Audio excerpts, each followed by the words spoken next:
Bismillahirrahmanirrahim. Assalamualaikum warahmatullahi wabarakatuh.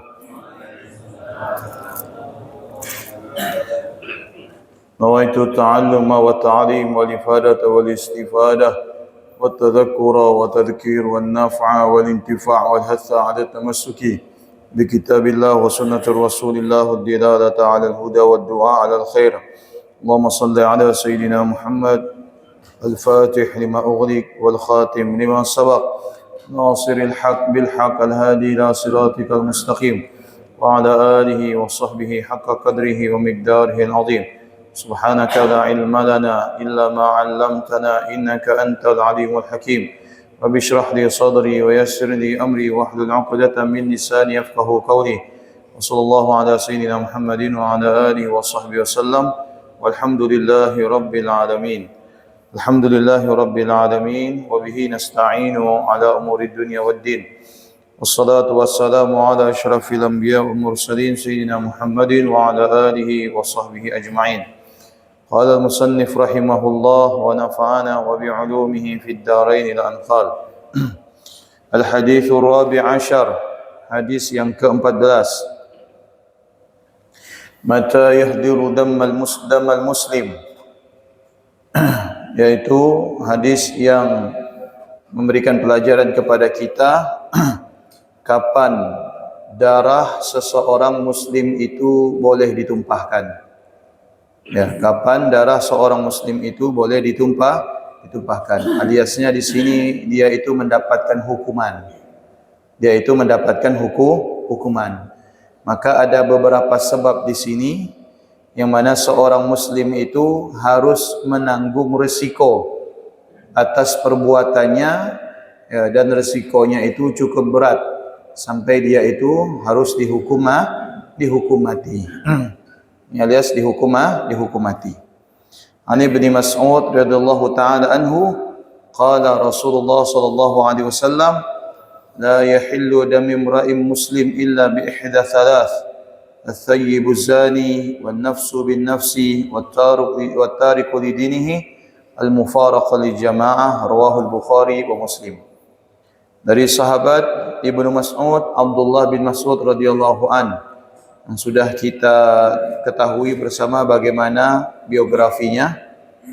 Beliau mendengar Nabi sallallahu alaihi wasallam bersabda, apa kata Nabi? Tidak diperbolehkan nyawa seorang muslim itu dikorbankan kecuali atas 3 perkara. Kecuali dengan 3 perkara. Selain daripada 3 perkara ini, maka apapun alasannya tidak boleh, ya, bahkan hukumnya haram membunuh atau menghilangkan nyawa seorang muslim. Dan ketiga-tiganya ini bukan masalah sepele, tapi masalah yang berkaitan dengan kehormatan pribadi dan agama. Maka adapun yang masalah-masalah sepele sampai membunuh dan sebagainya, itu jelas dosanya sangat besar. Dosanya sangat besar. Apa kata Nabi? Yang pertama adalah as-sayyibuz zani, orang yang sudah menikah kemudian dia berzina. Maka orang yang semacam ini mendapatkan hukuman berat.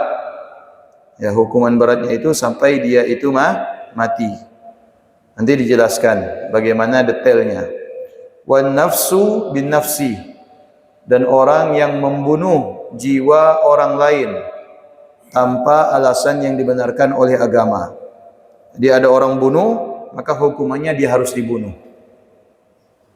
Ya, ada orang bunuh, maka hukumannya dia juga harus dibunuh. Apapun alasannya. Apakah dia membunuh karena dendam, karena sakit hati, karena perbedaan politik, karena perebutan jabatan, perebutan duniawi, ya, karena gengsi dan sebagainya, karena persaingan bisnis, ya, yang membunuh, ya, maka dalam syariat Islam dia harus dibunuh. Itu hukumannya, dia harus dibunuh. Wattariku lidinihi al-mufaraqa lil jamaah. Ya, begitu juga orang yang meninggalkan agamanya. Orang yang meninggalkan agamanya. Ya, alias murtad. Alias murtad. Dia juga harus dibunuh. Tapi itu nanti ada detailnya. Ya, ada tahapannya. Wa'lam la yahillu iraqatu damihi, maka tidak dihalalkan untuk menumpahkan darah seorang muslim, ya. Wala yajuzu izhaqatu ruhihi walau lam yahsul iraqatu damihi. Artinya di sini apapun jenis ya pembunuhan itu diharamkan oleh agama sekalipun tanpa menumpahkan darah. Kalau dulu membunuh orang harus menumpahkan darah, tapi zaman sekarang bisa enggak? Betul enggak?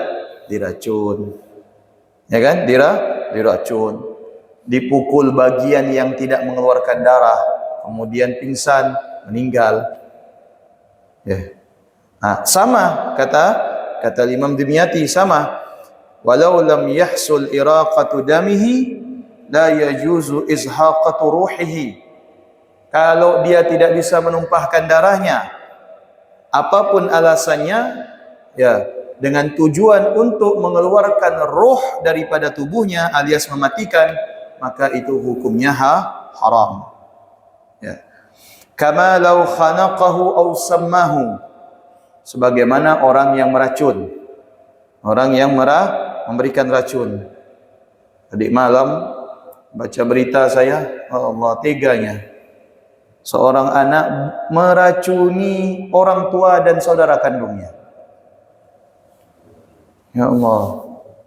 Di Indonesia, ya daerah Jawa Tengah, sedih saya. Ya, kalau apa? Ya, kalau kalau dilihat dari ekonominya mapan, mobil ada, rumahnya bagus. Katanya sih anaknya itu sakit hati. Nggak tahu sakit hati kayak sampai di mana sih orang anak kepada orang tua ini. Ya kan? Orang tua dua-duanya diracun, saudaranya diracun juga. Satu rumah itu diracun, dia yang hidup. Ya Allah, racunnya disimpan di teh minuman orang tuanya. Dibuatkan air minum orang tuanya. Dibuatkan minum, mau minum Pak? Nah, ini tehnya disediakan. Abangnya dibikinkan kopi susu, dikasih racun. Racunnya beli di mana? Racunnya beli di online. Kalau dulu mau dapatkan racun itu susah. Betul enggak? Kita harus kenal dengan orang ahli laboratorium dan sebagainya, ya kan? Orang kesehatan. Terus sekarang mudah, tinggal klik aja. Jual racun. Betul enggak? Tinggal klik aja di aplikasi. Beli racun, keluar tuh. Racun jenis apapun ada. Ya, racun jenis apapun ada. Diracun itu orang tuanya, diracun itu saudaranya, meninggal. Ini berapa besar dosanya ini, Pak? Ya Allah. Berkata saja untuk orang tua itu tidak boleh, apalagi meracuni. Ya. Orang tua bilang ini, dah dosa. Ya, waqfid lahuma janahadz dzulli minar rahmah. Ya, kita harus merendahkan suara kita, merendahkan sikap kita. Ya, di depan siapa? Di depan orang tua. Ala taqul lahuma uffin, jangan berkata uf. Uf itu gitu bahasanya. Adalah seperti itu. Sing ya, risau ya. Nah, itu saja sudah dicap oleh Allah larangan. Ya, sudah dikatakan itu kita durhaka. Apalagi sampai meracun ini. Enggak tahu saya bagaimana nih tempatnya di akhirat ini. Ya, pertama sudah dosa sakit hati sama orang tua. Enggak boleh sakit hati sama orang tua itu. Ya, walaupun sejahat apapun orang tua kita, dia yang melahirkan kita, enggak boleh kita ada dendam, ada sakit hati. Ya, sekalipun orang tua kita berkata-kata kasar kepada kita, tapi oleh Allah kita diperintahkan apa? Untuk wa qul lahuma qawlan karima. Balas dengan kata-kata lembut. Bukan orang tua kata kasar kita balas maki. Ya, orang tua marah lalu kita mau nyakitin orang tua, mukul orang tua dan sebagainya. Bukan itu. Diharamkan sejahat apapun, walaupun orang tua kita seorang musyrik sekalipun. Orang tua kita beda agama, tidak boleh kita berkata-kata kasar. Tetap wa qul lahuma qawlan karima. Dan katakan kepadanya dengan perkataan yang baik, yang lembut. Apalagi meracuni, ya Allah. Bagaimana dosanya itu? Dosanya udah 3. Meracun ayah, meracun ibu, meracun saudara. Ya, kalau tiga-tiganya ini ada api neraka, tiga-tiganya ada api neraka yang berbeda, berarti dia harus melewati tiga-tiga api neraka ini. Sedangkan tubuhnya cuma 1. Ya, harus melewati api neraka tiga-tiga. Tidak tahu tuh bagaimana tuh. Ya, akhir hidupnya tuh bagaimana. Sekalipun dia bertaubat. Ya, karena dosanya orang tua ini membuat Allah itu sudah pasti murka. Bagaimana dia mau minta ampun sama orang tuanya udah meninggal. Na'udzubillah, thumma na'udzubillah. Wa alam anna al-asla fi ad-dima al-isma aqlan wa naqlan. Apapun alasannya, yang namanya nyawa itu memiliki kehormatan, baik secara akal atau secara agama. Semuanya itu ada dasarnya untuk dibela dan dilindungi. Fali'anna fil qatli ifsadi surah al-insaniyah al-makhluqa fi ahsani taqwim. Alasan akal tidak memperbolehkan kita membunuh orang itu. Kenapa? Karena dapat merusak tubuh seseorang. Yang namanya membunuh itu kan merusak. Betulnya? Orang yang lagi hidup kita bunuh, mati, berubah keadaannya. Yang semulanya dia bernyawa tidak bernyawa. Ya, yang semulanya bernyawa tidak nyawa. Kenapa? Karena dengan bunuhan itu menjadikan rohnya itu keluar dari tubuhnya. Ini hukumnya haram karena tidak ada yang berhak untuk mematikan seseorang kecuali yang memberikan roh dan yang menciptakan. Siapa? Allah. Jangankan orangnya udah besar, aborsi saja hukumnya haram kecuali demi keselamatan nyawa seorang ibu. Ada ibu mau melahirkan, tapi kata dokter tidak bisa. Kalau Anda melahirkan, Anda harus mati. Bayi selamat. Satu-satunya bayi ini harus dikorbankan. Boleh. Karena demi nyawa ibunya. Tapi kalau bukan demi nyawa itu kenapa bisa membunuh? Nah, dari segi akal, kata Imam Dimyati mengatakan bahwasanya tidak dibenarkan alasan seseorang itu membunuh orang lain. Kenapa? Ifsadus surah. Merusak kehidupan, tatanan kehidupan seseorang. Yang semulanya orang itu hidup harus mati. Kalau udah mati, apa resikonya? Istrinya jadi janda, anaknya jadi anak-anak yatim. Betul enggak? Kalau yang dibunuh itu adalah kepala rumah tangga, siapa yang harus menanggung resikonya? Bukan Anda yang membunuh, tapi yang harus pertama kali menanggung resikonya adalah keluarga. Istrinya menjadi janda, ya, kemudian anak-anaknya menjadi yatim. Ya, siapa yang akan menafkahi mereka? Selama ini orang tuanya, ayahnya adalah sebab tulang punggung. Ini alasan secara nalar, akal. Wal aqlu ya'ti dzalika wa yunkiruhu. Siapapun manusia pasti mengingkari yang namanya pembunuhan. Betul tak? Siapapun manusia, mereka yang punya akal sehat, ya, kalau terjadi pembunuhan, pasti di dalam dirinya itu ada kesedihan. Walaupun dia bukan keluarga kita, walaupun dia bukan teman kita, walaupun dia bukan seagama dengan kita. Betul tak? Kalau terjadi pembunuhan, kita ini tragis, kita ini sedih, kecewa kita. Ya Allah, hanya masalah sepele dia bunuh saudaranya, hanya rebutan waris dia racuni saudaranya, hanya sakit sama orang tua dia racuni orang tuanya. Ya, ini tidak dibenarkan dengan akal apapun, tidak dibenarkan. Wa amma naqlan, adapun dalil secara naqli, alasan secara naqli tidak dibenarkan yang namanya pembunuhan itu. Allah Ta'ala berfirman, wala taqtulun nafsal lati harramallah illa bil haqq. Jangan sampai sekali-kali kalian membunuh jiwa seseorang melainkan dengan alasan yang tepat. Ingat, alasan yang tepat sini adalah alasan yang bisa dibenarkan oleh agama dan itu dilindungi oleh undang-undang negara. Dilindungi oleh undang-undang negara. Jadi jangan kita memahami teks hadis ini langsung kita main eksekusi, enggak boleh. Dosa kita jatuhnya. Yang murtad dibunuh. Oh, tetangga murtad langsung dibunuh. Tanya sama polisi, kenapa Anda bunuh tetangga Anda? Karena dia murtad, Pak. Terus, kata hadis Nabi bilang halal darahnya kalau dia murtad. Enggak boleh, tetap dosa kita. Tetap karena negara menjamin kebebasan beragama setiap enggak boleh. Lalu bagaimana, Pak? Ya sudah, biarkan.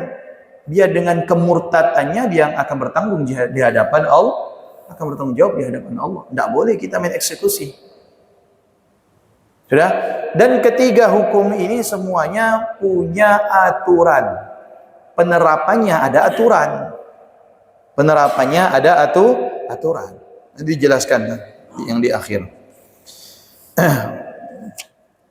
Wa qauluhu sallallahu alaihi wasallam man aana ala qatli muslim walau bi syatri kalimah laqi Allah maktuban baina ainaihi ais min rahmatillah. Barang siapa yang memberikan sumbangsi terhadap pelaku kriminal. Kita beri sumbangsi terhadap pelaku kriminal. Apa sumbangsinya? Kata Nabi, walau bisyatri kalimatin, walaupun dengan mengucapkan satu kalimat saja. Sumbangsi kita kepada pelaku kriminal, laqi Allah maktuban baina ainaihi. Maka dia akan berhadapan dengan Allah, tertulis di antara kedua matanya, ais mir rahmatillah, orang yang putus asa daripada rahmat Allah. Bukan dia yang bunuh, tapi dia memberikan sumbangsi. Ya, contoh misalkan ada orang ingin bunuh temannya, tanya kepada saya, ini enaknya diapain lah orang ini? Habisin ya. Macam mana caranya? Udah, ente beli racun. Apa? Beli sianida. Ya kan? Itu nama racunnya ya. Nanti masukkan dalam kopinya. Aduk. Kasihkan dia. Ngopi yuk. Ngopi. Tak lama mati dia. Mati. Maka saya juga nanggung dosanya. Orang itu bisa membunuh sebab saya. Atau misalkan ada orang ngamuk bawa sebilah pedang. Nanya. Ya. Nanya kepada saya. Mana Bang Asep? Bang Asep di sana. Mau apa ini? Mau saya bunuh. Untuk di sana. Lagi nongkrong. Sikat ya. Atau orang bunuh Bang Asep meninggal. Saya dapat dosanya. Nunjukkan. Kalau ada orang semacam ini, jangan kita bantu. Di mana Bang Asep? Tidak tahu saya. Dia bawa pedang. Ini udah pasti mau bunuh ini. Betul tidak? Tidak mungkin dia mau gunting rambut bawa pedang. Ya kan? Tidak mungkin. Tujuannya adalah untuk membunuh. Dosa kita. Walau bisyatri kalimatin. Walau dengan sepenggal kalimat. Menjadi sebabnya terbunuhnya seseorang. Itu bagaimana dosanya orang yang ngadu domba. Ya, yang ngadu domba. Antar suku, antar agama, antar kelompok. Dosanya itu bagaimana? Bukan satu orang yang meninggal. Ratusan. Kita ingat dulu, tahun 90-an. Suku ini sama suku ini diadu. Betul tak? Ada suku bunuh-bunuhan. Sini Allahu Akbar, sini Allahu Akbar. Ya, ini Allahu Akbar, ini Allahu Akbar. Untung bukan saya malaikatnya. Kalau saya malaikatnya bingung mungkin. Ini siapa yang benar, siapa yang salah? Sini Allahu Akbar, sini Allahu Akbar. Nah, kalau udah semacam ini, al-qatil wal maqtul finnar. Yang membunuh, yang dibunuh masuk neraka. Tidak ada yang namanya mati syahid. Kalau sudah ini Allahu Akbar, ini Allahu Akbar. Kubu A Allahu Akbar, kubu B Allahu Akbar, perang, mati, dua-duanya masuk neraka. Al-qatil wal maqtul finnar. Dua-duanya masuk ke dalam api neraka. Ditanya oleh sahabat kepada Nabi, kenapa yang dibunuh itu bisa masuk neraka? Padahal dia terbunuh. Kata Nabi, nasibnya aja terbunuh. Andaikan dia itu berkesempatan, maka dia juga pasti akan membunuh. Nasibnya aja dia kalah. Dia kalah, dia terbunuh. andaikan dia ini diberikan kesempatan hidup lagi, maka dia akan berarti sama dosanya. Al-qatil wal maqtul finnar. Yang membunuh dan yang dibunuh itu masuk neraka. Berbeda. Misalkan tujuan kita untuk membela diri, bukan tujuan untuk memerangi. Misalkan rumah kita masuk perampok, bawa senjata tajam, kita bela diri, ada istri dan anak-anak. Ya, ada istri dan anak-anak. Kemudian kita ngambil juga senjata tajam, kita bunuh. Ini namanya membela harga diri. Dan ini tidak dikatakan dosa. Karena demi menjaga nyawa keluarga atau nyawa kita pribadi. Tapi beda kalau udah berhadapan. Ya. Ini Allahu Akbar, ini Allahu Akbar, perang. Al-qatil wal maqtul finnar. Ya. Fa yahillu qatl lima fihi min al-maslahah amma wa yahfdhu al-ansab wan nufus wal adyan. Maka tidak dibenarkan yang namanya membunuh jiwa seseorang kecuali dengan alasan-alasan yang telah ditentukan oleh agama. Qala Qastallani, katakan di sini bahwasanya pertama ya adalah sebab seseorang itu harus dibunuh, harus menerima hukuman mati adalah seseorang yang sudah menikah kemudian dia itu berzina. Nah, ini bagaimana hukumannya? Hukumannya bukan digantung. Hukumannya bukan dihabisi, dibacok, bukan, dipenggal, bukan. Tapi dikatakan di sini adalah dirajam. Dirajam. Jadi tubuhnya ditanam, sisa kepala saja, kemudian dirajam, dilempar sampai mati. Dan orang yang sudah mendapatkan qisas hukum syariat di akhirat dia sudah tidak disiksa lagi. Ya, di akhirat dia sudah tidak disiksa lagi. Orang mencuri dipotong tangannya, di akhirat dia tidak disiksa lagi karena di dunia hukumannya sudah didahulukan. Di dunia hukumannya sudah didahulukan. Wal murad huna al-muhsan wa huwa man wata'a aw wuti'a fil quburi fi 'aqdin sahih. Yang dinamakan di sini adalah orang yang sudah beristri atau bersuami, mereka yang hubungannya dianggap sah oleh agama. Dia udah akad. Dia udah akad suami, ya, udah akad dengan istrinya, sah suami istri. Ternyata dia main perempuan lain sampai zina. Sampai zina, maka dihukum. Begitu juga sebaliknya, perempuan yang main dengan laki-laki lain selain daripada suaminya, zina, maka juga dihukum.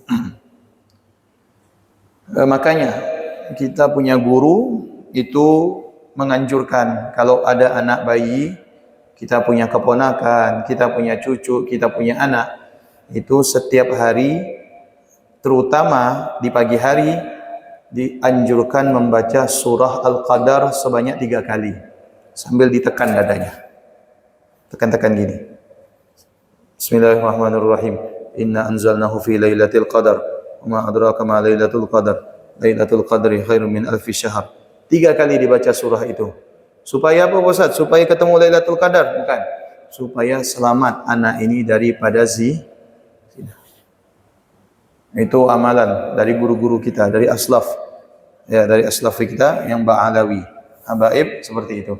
Baca inna anzalna 3 kali supaya aman dan dijaga oleh Allah dari yang namanya zina. Urida annahu maktubun inna az-zina yu'allaquna bi furujihim wa yadribuna 'alaihi bis-sayati min hadid. فإذا استغاث أحدهم من الضرب نادته الزبانية أين كان هذا الصوت وأنت تضحك وتفرح وتمرح ولا تراقب الله تعالى ولا تستحي منه. Dikatakan di dalam kitab Zabur, ini dalam kitab Zabur dikatakan bahwasanya kitab Zabur kitabnya siapa? Nabi Allah Daud. Ya, Nabi Allah Daud. Sesungguhnya orang yang melakukan perzinahan, ya, di akhirat kelak kemaluan-kemaluan mereka itu akan digantung. Bukan digantung dari kepala, tapi kemaluannya digantung. Wa yadribuna 'alaiha bisayati min hadid. Kemudian ya kemaluan tadi kalau digantung memanjang, laki-laki ataupun perempuan. Kemudian kemaluannya itu dipukul.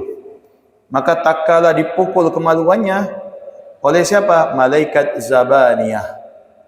Malaikat Zabaniyah. Cari aja di Google, malaikat Zabaniyah itu cirinya apa? Nanti kita baca tuh ngeri ngelihatnya. Ya, bawa palunya itu tidak bisa diangkat oleh manusia. Terus kalau dipukulkan ke gunung, gunungnya hancur berkeping-keping. Itu gunung apa kayak kita?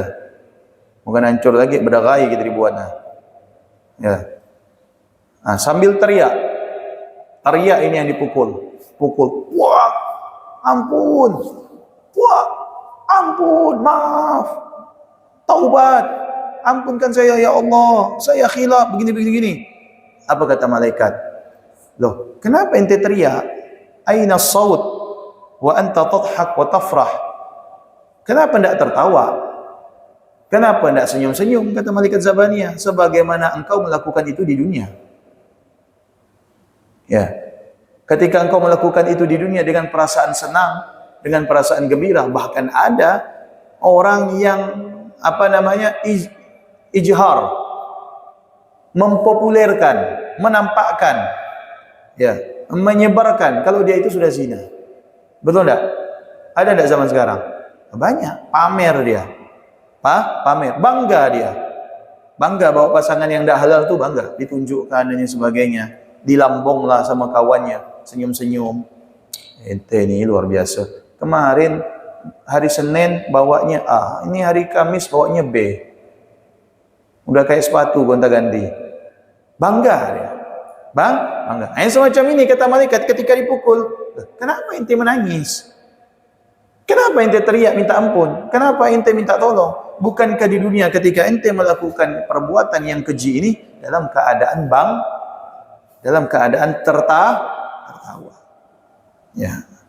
Wala turaqibullah ta'ala wala tastahi minhu. Di saat kau melakukan ini kau merasa seakan-akan Allah Subhanahu wa taala hendak mengawasimu. Seakan-akan Allah Subhanahu wa taala tidak memandangmu, lalai daripadamu. Oh salah, inilah balasan daripada pengawasan Allah. Makanya kita itu harus ada sifat muraqabah. Selalu merasa diawasi. Selalu merasa diawasi. Orang yang muraqabah dia akan naik kepada musyahadah. Ketika dia merasa diawasi oleh Allah, maka dia akan menyaksikan Allah. Ketika dia merasa diawasi oleh Allah, maka dia akan menyaksikan Allah. Menyaksikan itu bukan menyaksikan wujudnya Allah, tapi menyaksikan kebesaran Allah.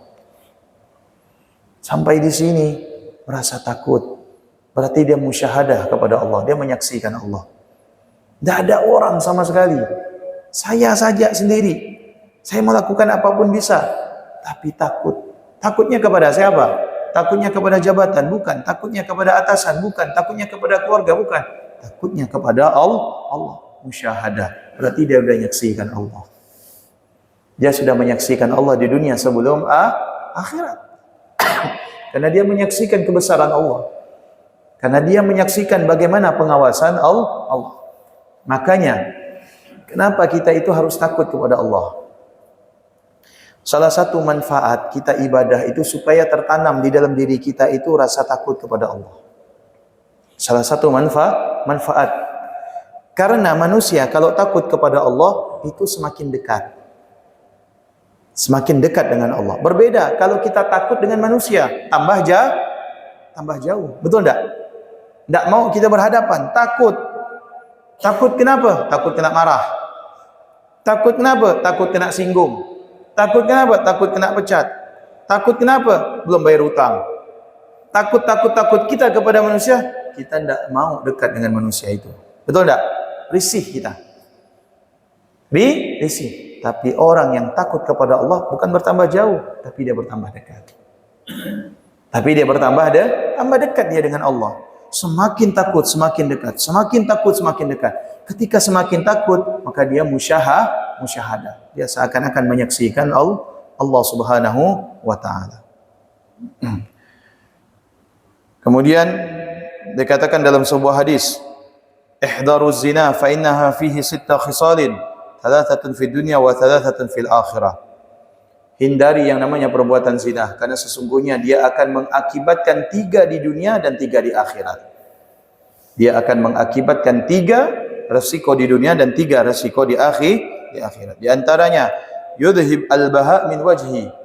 Ya, apa bahasanya itu? Cerah mukanya itu diambil oleh Allah. Mukanya itu dan tidak cerah. Mukanya tidak cerah. Wa yurithul faqra, wa yurithul faqr.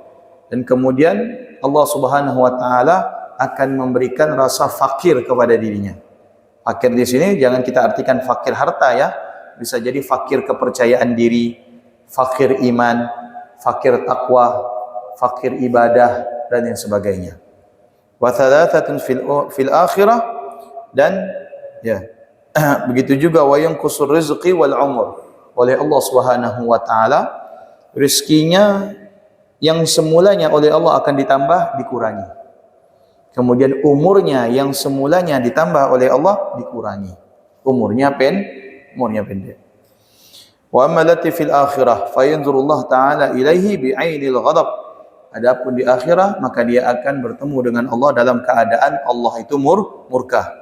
Kemudian dihisab dengan hisab yang sangat pedih, dan kemudian yushabu fi silsati ilan nar, digantung, kemudian diturunkan tubuhnya itu sampai ke dalam api neraka. Jadi bukan dilemparkan gitu. Ada orang tuh dilemparkan oleh malaikat, kayak dibuang. Tapi kalau ini digantung pakai rantai dari atas, pelan-pelan diulurkan. Nyet. Sudah merasakan panasnya neraka sebelum dia memasuki api neraka. Wal a'yadu billah min dzalik. Kemudian yang kedua adalah Nabi SAW bersabda, wa nafsu bin nafsi. Ya. Diperbolehkan dihilangkan nyawa seseorang itu apabila dia melakukan tindakan kriminal.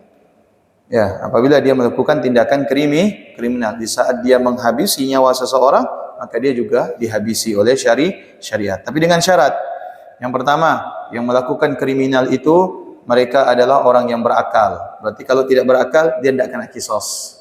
Kayak orang gila, betul tidak? Kayak anak kecil belum berakal, dia tidak kena kisos. Yang kedua adalah baligh. Usianya itu baligh. Umumnya usia baligh itu adalah berapa? 15 tahun. Udah baligh semua di sini? Udah baligh belum? Ya, alhamdulillah. Berapa kali balighnya?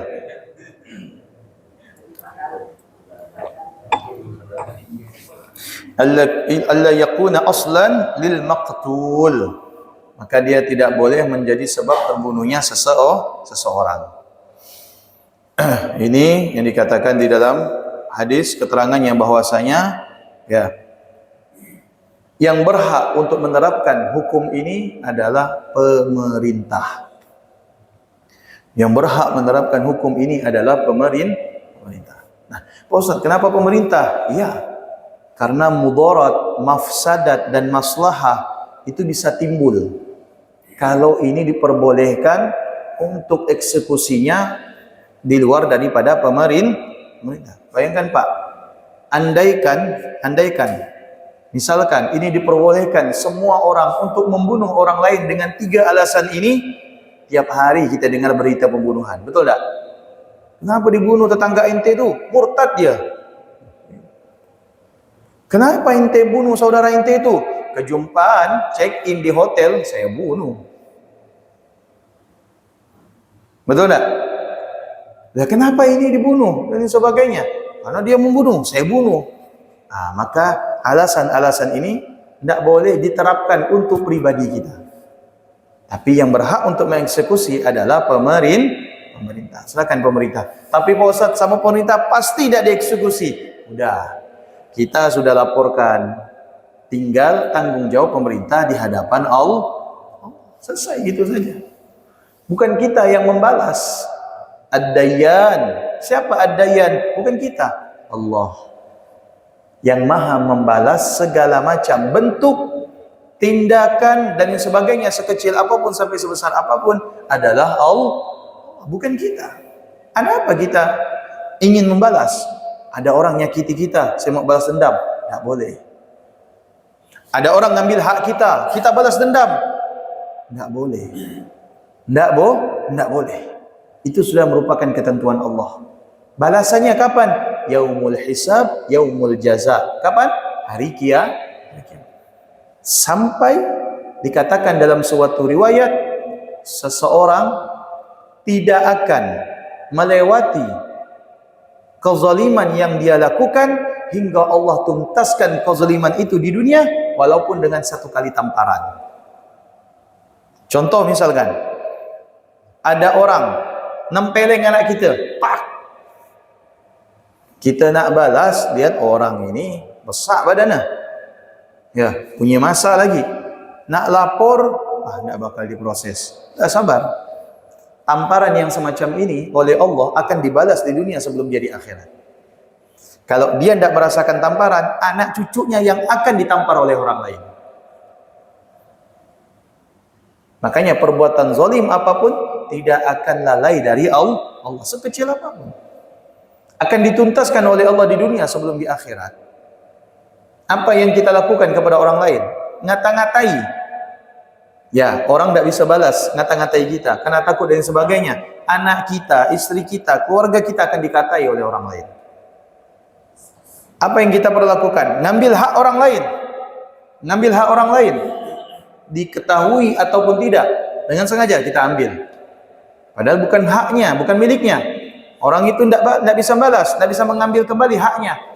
Kalau tidak, hak kita akan diambil oleh Allah sebelum kita mati. Bisa jadi hak anak keturunan kita akan diambil oleh Allah. Balasan untuk kita. Apa yang kita lakukan? Bunuh orang. Ya, bunuh orang. Maka apa yang akan didapatkan? Walaupun kita sudah meninggal, akan terjadi di keturunan kita. Bisa jadi keturunan kita dibunuh oleh orang lain. Wa ma zalim illa sayyubla bi azlumin. Dan tidak ada kezaliman di dunia ini kecuali akan dibalas oleh Allah dengan kezaliman yang sama. Dengan kezaliman yang sama. Maka diceritakan di dalam kitab Hikayatul Aulia. Ya, Hikayatul Aulia, ada seorang nabi tengah beribadah. Tengah beribadah. Nabi itu punya mukjizat. Apa yang dilakukan oleh umatnya dia tahu. Walaupun umatnya itu tidak dekat Nabi. Misalkan nabinya di sini, yang dilakukan oleh umatnya di luar daerah ini dia tahu. Terjadilah suatu kejadian. Ada seorang pemuda naik kuda dari perjalanan jauh. Di tengah perjalanan dia haus. Lihat sumur, airnya jernih, bening. Kemudian dia turun. Orang haus kalau ngelihat air berarti harapan. Lagi minum air sebanyak-banyaknya, kenyang. Ya. Kemudian dia lihat ada pohon, bersandar di pohon. Kudanya di lehernya itu digantung tas kantong uang, digantung di leherku kuda. Dia sandaran karena kenyang, tertidur. Ketika dia tidur, ada pemuda lain datang. Mau ngambil air. Dilihatnya ada kantong uang bergantung di kuda. Dilihat pemilik kuda tidur, uangnya diambil, lari. Ada berapa orang nih? Datang pemuda ketiga, bawa kayu bakar, tidak tahu apa-apa. Datang bawa kayu bakar, lihat air mau minum, diletakkan kayu bakar tepat di samping kuda. Begitu kayu bakar diletakkan tepat di samping kuda, yang punya kuda bangun. Dilihatnya apa? Kantong uang udah tidak ada. Kalau kita bangun tidur tuh, kita periksa kan? Ya kan?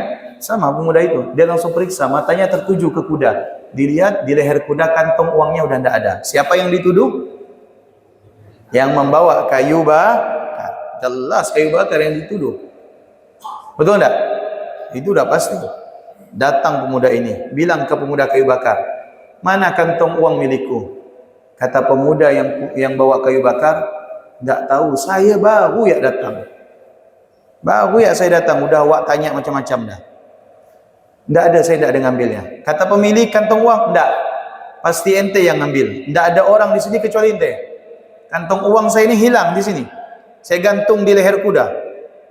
Kata pemuda yang bawa kayu bakar, demi Allah bukan saya. Tidak ada saya melihat. Lihat je tidak ada, apalagi ngambilnya. Bentuknya saya tidak tahu. Marah pemilik kantung uang ni, diambil pedang, langsung dipenggal lehernya. Yes. Mati. Itu Nabi nangis melihat kejadian itu. Nabi itu nangis melihat kejadian. Nabi Bani Israel. Dia bukan Rasul, tapi Nabi. Hingga akhirnya dia seakan-akan protes kepada Allah. Ya Allah, kenapa kejam benar takdir ni? Kenapa kejam betul takdir ini? Ya, ini orang tidak salah. Harus merenggang nyawa disebabkan oleh orang nyawanya harus terbang. Nyawanya harus dikorbankan demi orang siapa yang berbuat?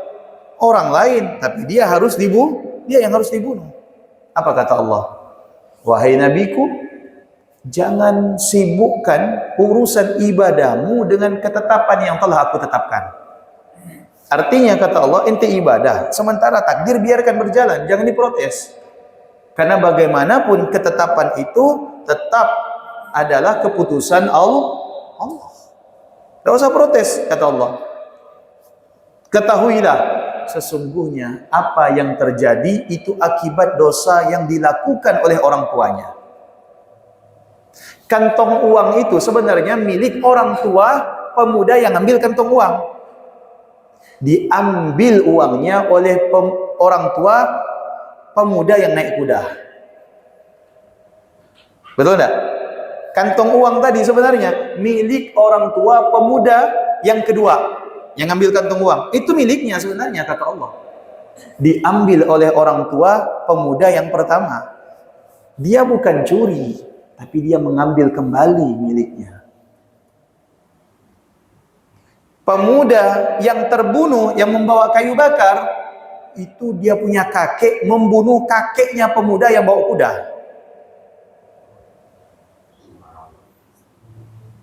Dan akhirnya dituntaskan oleh Allah di dunia. Sebab siapa? Sebab mereka. Sebab orang tua. Ya Allah, kenapa anak saya begini? Bapak sadar tak pernah lakukan apa kepada orang lain? No, kenapa anak saya ditabrak? Bapak kali pernah nabrak orang lain, tak tanggung jawab. HP anak saya hilang, mungkin barang orang lain pernah bapak ambil. Kenapa anak saya diganggu? Mungkin bapak pernah ganggu anak orang lain. Siapa yang melakukan kezaliman? Orang tua. Siapa yang harus menanggung resiko? Keturunan kita. Akan dibalas oleh Allah di dunia sebelum akhirat. Makanya Allah tu tidak pernah berbuat zalim. Allah tu adil, tidak pernah tidak adil. Ini keadilan Allah tidak adil. Membalas kezaliman itu sekalipun orang yang sudah wafat, maka itu akan diberikan kepada anak-anak mereka. Mudah-mudahan bermanfaat, mudah-mudahan difahami. Wallahu a'lam. Tanyakan silakan. Waalaikumsalam warahmatullahi wabarakatuh. Ya, kisos.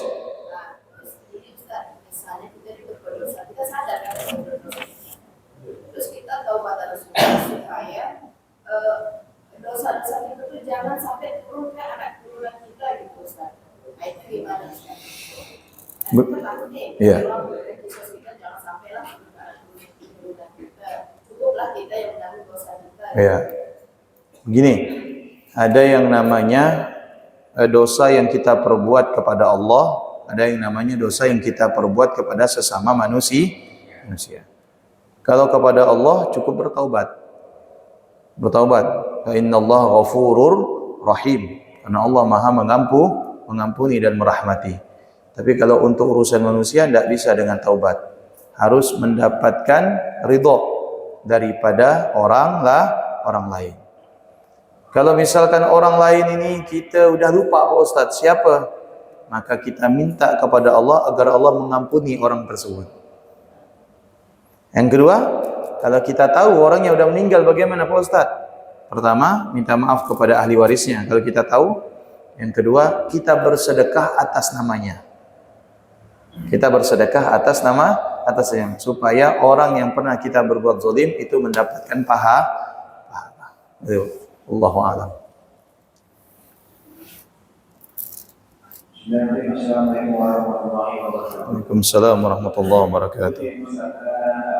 Ada riwayat hadis itu dari Bukhari nomor 7, 5, dan Muslim beliau 1, dan hadis riwayat Muslim nomor 30. Saya katakan bahwa sesungguhnya dalam kalian akan kalian kehormatan kalian harus kalian seperti kelarangan hari ini, mulai tinggi dan tinggi.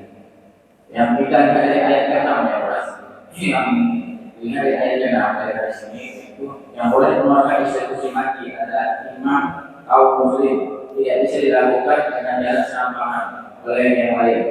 Apa makna yang terisi dari ayat ke-6 ini? Bagaimana dengan hukum mati yang dilaksanakan di Indonesia? Sedangkan mereka waktu memutuskan hukuman itu ada jeda waktu, ya kan? Setahun, 2 tahun, 3 tahun.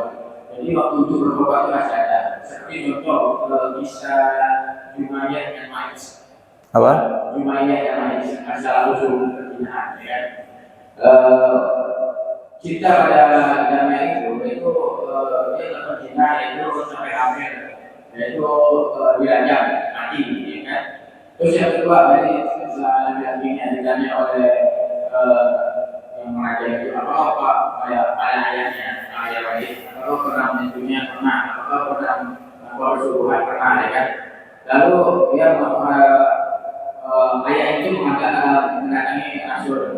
Ya Rasul, apakah anak saya bisa dilakukan, bisa dilakukan rajam kan?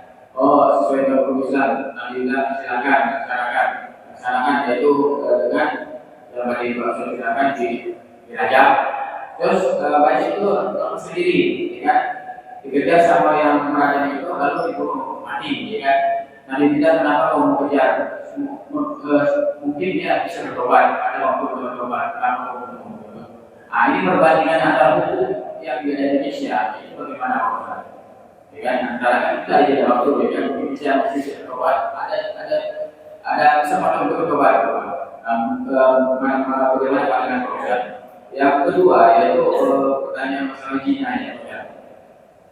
Urusan zina ini ada batasannya, Pak. Misalnya zina antara suami lawan jenis dan sesama jenis, dan ada zina zina yang lain. Seperti misalnya kita ketemu di hari itu masih zina juga, zina apa yang lain. Dan bagaimana untuk menghindari adanya bacaan-bacaan khusus untuk menghindari hal-hal yang negatif, misalnya kita menghindari zina kan bukan harus zina hubungan sama jenis, dari hal lain bisa dilakukan. Yang penting bisa dilihatkan kita sendiri. Assalamualaikum warahmatullahi wabarakatuh. Yang pertama adalah bahwasanya tidak dihalalkan ya di dalam diri muslim itu kepada muslim lainnya berupa nyawanya, hartanya, dan kehormatannya. Artinya itu statusnya tidak halal. Berarti haram kalau kita mengusik kepribadian seorang muslim. Baik kita ngusik hartanya, kita ngusik keluarganya, atau kita ngusik kehormatannya, hukumnya haram, tidak diperbolehkan. La yahillu, kata Rasulullah, tidak dihalalkan. Mengusik artinya mengganggu. Ya, mengganggu bisa dengan mencuri, menyakiti, dan lain sebagainya. Yang kedua, yang dimaksud dengan imam muslim di situ adalah pemerintah. Pemerintah yang diakui secara sah oleh negara dan mayoritas muslim. Seperti misalkan setelah Nabi meninggal, siapa yang menjadi pemimpin? Sayyidina Abu Bakar menjadi pemimpin atas kesepakatan seluruh umat muslim setelah wafatnya Nabi. Nah, kalau misalkan di negara kita kesepakatan mayoritas, maka berarti presiden bawahannya ada yang namanya pengadilan, kejaksaan, dan sebagainya. Kenapa di negara kita proses untuk menentukan hukuman mati itu panjang Pak? Karena ini menentukan nyawa seseorang. Ya, mungkin penegak keadilan kita itu tidak mau sembarangan. Semuanya perlu lengkap, buktinya lengkap, datanya lengkap, kesaksian lengkap, ya, keterangannya juga lengkap. Tidak mau istilahnya begitu terjadi hari ini langsung dieksekusi mati. Tidak. Mungkin ya dipelajari terlebih dahulu apa sebab dia membunuh. Barangkali caranya masih bisa dibenarkan oleh negara. Nah, itu yang kedua. Yang ketiga, apa tadi? Yang ketiga? Ya, oke, masalah zina. Yang dimaksud di sini adalah apabila kalau dia sudah menikah, berzina, maka dirajam sampai mati. Kalau dia belum menikah, maka dicambuk sebanyak 80 cambukan. Nah, lalu bagaimana supaya kita ini terhindar daripada zina, ya kan? Maka supaya terhindar daripada zina, yaitu dengan memperbanyak membaca doa. Allahumma harrimni ladzatal ma'siyah. Ya Allah, jauhkan aku, hilangkan kenikmatan ketika bermaksiat. Warzuqni ladzatal ta'ah. Dan anugerahkan kepadaku kenikmatan untuk beribadah. Kenapa kita maksiat? Karena nikmat. Karena nikmat. Kalau tidak ada kenikmatan, tidak ada orang maksiat. Kenapa tidak mau beribadah? Karena dia merasa tidak nikmat ibadah. Nah, berarti di situ kenikmatan maksiat lebih unggul daripada kenikmatan ibadah. Nah, ini maksud dengan zina di sini adalah sudah jelas bertemunya kelamin. Masuknya ya dukhulul hasyafa ila farjiha. Maaf, masuknya kepala kemaluan laki-laki ke kemaluan perempuan. Itu sudah dihukumi zina. Itu sudah dihukumi zina. Adapun misalkan tidak dengan cara itu, mohon maaf, seperti misalkan dia ciuman saja, itu tidak dihukumi zina. Ya, tidak dihukumi zina. Tapi ingat, zina itu tidak akan sampai terjadi kecuali ada mukaddimahnya. Tidak mungkin kan bertemu langsung begitu dah, pasti ada mukaddimahnya. Betul? Pertama, ya, nazratun. Kata pepatah Arab dimulai dengan pandangan. Yang kedua, wabtisamun. Senyuman. Betul tak? Tidak ada orang terjerumus dalam perzinahan tu mukanya masam karot. Ya, sambil masam karot sampai orang, kenapa kamu naksir dia, suka dia? Karena mukanya masam karot. Senyuman. Walaupun dia digang tak kenal, tidak pernah senyum, tetapi kenal dengan seseorang, senyum dia. Nah, senyum ini yang menggoda. Nazratun wabtisamun. Ya.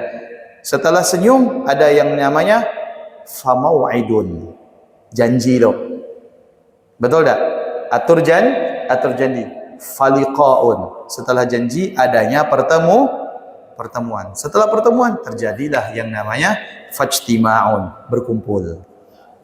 Ini 4 mukaddimah zina. Mukaddimah zina dimulai dari mana? Pandangan. Yang kedua senyuman. Yang ketiga adalah janjian. Yang keempat pertemuan. Yang kelima kejadian. Makanya kata Allah, wala taqrabuz zina. Jangan mendekati zina. Mendekati saja. Apa mendekati itu? Sebab-sebab terjerumusnya seseorang dalam perzina.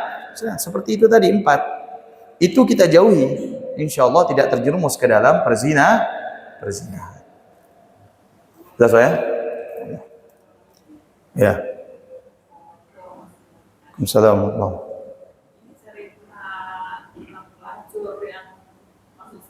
Iya. Oke. Sudah. Itu terjadi di zaman Bani Israel. Seorang pelacur masuk surga sebabkan dia memberi minum anjing. Dengan apa dia memberi minum? Dengan sepatunya. Di sini jangan dijadikan, pembelaan bagi orang-orang yang bermaksiat. Cerita ini untuk orang-orang yang putus daripada rahmat Allah, supaya dia tidak putus daripada rahmat Allah. Makanya orang yang bermaksiat tidak boleh putus dari rahmat Allah. Senantiasa melakukan amal soleh. Bisa jadi amal soleh tadi menghapusi dosa-dosanya. Karena ingat, Allah menyembunyikan 3 di balik 3. Allah menyembunyikan ridho di balik ketaatannya. Berarti dia dapat ridho di balik ketaatan. Karena memberi minum ini ketaatan tidak? Ketaatan. dan Allah menyembunyikan murkanya di balik kemaksiatan, dan Allah menyembunyikan para wali-walinya di antara ahli-ahli ibadah. Nah, artinya cerita ini jangan untuk memotivasi pelacur. Udah ente lacur saja, tidak masalah. Yang penting tiap habis lacur ente kasih makan kucing. Nah, dibenarkan itu. Maknanya apa? Maknanya adalah di sini cerita ini memotivasi orang. Jangan meremehkan amal soleh sekecil apapun.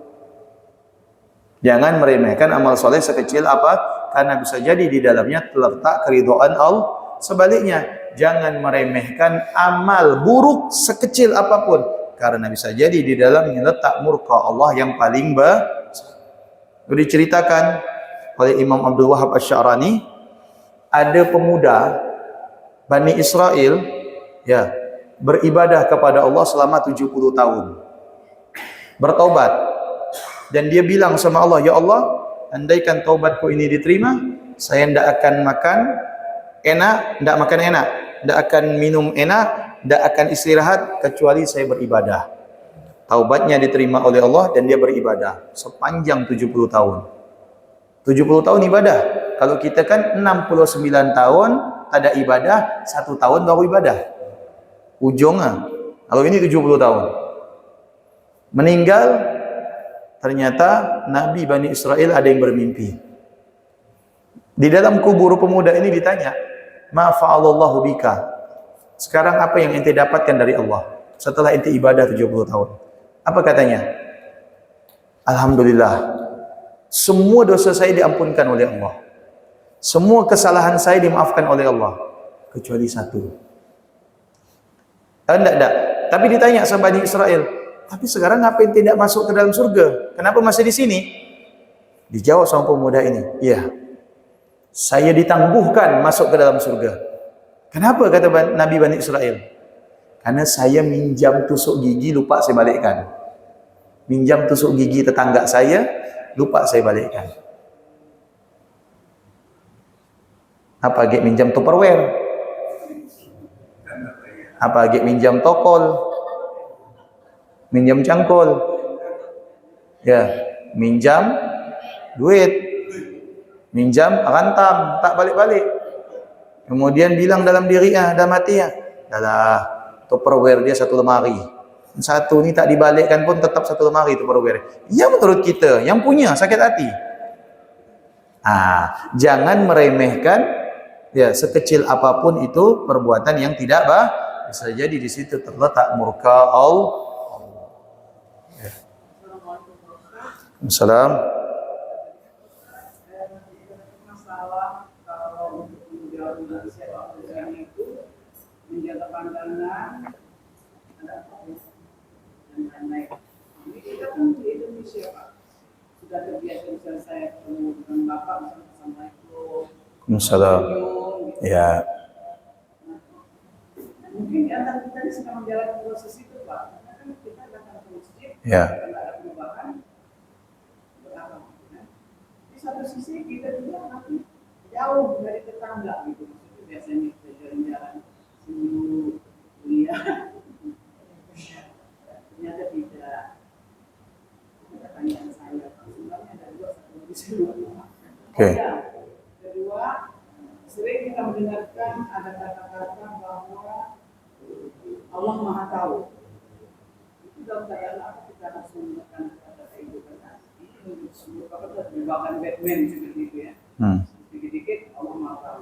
Sedikit-sedikit Allah Maha Tahu. Apakah untuk yang wajib juga Allah Maha Tahu? Oke. Yang pertama, bagaimana menjaga pandangan supaya tidak menjadikan sebab pandangan itu adalah pandangan zina. Ya setidaknya kita memandang seperlunya saja. Ya, sesuai dengan keperluan. Artinya ketika kita bertemu dengan tetangga, tidak usah kita buang muka. Gini, apa nak pandang saya bu? Kata Pak Ustadz, ini sebab. Ya, bisa jadi sebab nih Pak, mohon maaf. Tidak seperti itu. Tidak apa-apa, mandang, senyum, tidak apa-apa. Seperlunya saja. Kan kita tahu, pandangan dan senyuman orang yang punya motif itu kan tahu. Kalau senyumnya itu dari ujung jalan sampai ujung jalan, ini udah beda senyumannya ini. Ini senyuman penghuni rumah sakit Sungai Bangkong. Ya. Nah, itu kan sudah beda, kita sudah paham. Seperlunya saja. Ya kan, seperlunya saja. Karena pandangan itu yang dihisap adalah pandangan yang kedua kalinya. Mandang sekali, tidak dihisap. Penasaran. Tadi itu rambutnya hitam apa coklat ya? Mandang lagi. Nah, baru kena dosa. Tapi kalau sekali kena dosa bisa. Mandang dari ujung jalan sampai ujung jalan. Mandang terus. Ya Allah, ternyata makhluk Allah ini indah katanya. Nah, itu udah kena dosa. Nah, yang kedua, masalah sifat Allah Subhanahu wa taala Al-Alim, yang Maha mengetahui. Artinya di sini bahwasanya manusia itu punya sifat tahu, betul enggak? Tahu. Sekarang saya tahu, saya baca kitab. Sekarang saya tahu ini air putih. Pengetahuan kita terhadap sesuatu itu tidak ada apa-apanya dengan pengetahuan Allah terhadap segala sesuatu. Jadi pengetahuan kita itu ada batasnya. Seperti saya tidak tahu siapa yang ada di balik masjid ini. Saya tahunya yang ada di dalam masjid saja. Tapi pengetahuan Allah, jangankan di balik masjid, di balik lapisan bumi Allah Maha tahu. Nah, di situ ketika kita mengetahui kemahatauan Allah, kemana-mana kita akan merasa diawasi. Kemana-mana kita akan merasa diawasi. Pengetahuan manusia itu terbatas dan pengetahuan Maha Kuasa itu tanpa batas. Dan kita mengetahui diri kita sendiri, betul? Tetapi ingat, Allah Maha mengetahui terhadap diri kita melebihi daripada pengetahuan diri kita terhadap diri kita sendiri. Allah Maha mengetahui terhadap diri kita ketimbang kita mengetahui diri kita sendiri. Sekarang semua ini pasti tahu. Yang tahu diri saya ini cuma saya, bukan Anda. Kayak dia saja yang tahu diri dia. Allah mau ente kemana kan? Allah lebih mengetahui tentang diri kita ketimbang kita mengetahui diri kita sendiri. Allah Maha mengetahui. Disitulah makna daripada Maha mengetahui Allah. Jadi kalau misalkan seperti ini, mohon kepada Allah, karena Allah Maha mengetahui. Allah jangan diatur, Allah jangan didikte, karena Allah mengetahui dan Maha apa yang terbaik untuk kita. Tapi tugasnya kita meminta, tidak masalah. Tapi jangan diatur. Malam ini ya Allah harus Allah kabulkan. Kalau tidak solat saya. Siapa ente? Tidak boleh seperti itu. Tidak boleh. Wallahu alam bissawab. Mudah-mudahan bermanfaat. Semoga Allah jauhkan kita dari segala macam yang menyebabkan ke dalam perbuatan dosa besar, murka Allah Subhanahu wa taala, dan semoga Allah menjaga kita dan keturunan kita serta keluarga kita, dan semoga kita terhindar dari segala macam bentuk kezaliman. Amin ya rabbal alamin. Bismillahirrahmanirrahim. Subhanakallahumma wa bihamdika asyhadu an la ilaha illa anta astaghfiruka wa atubu ilaik. Assalamualaikum warahmatullahi wabarakatuh.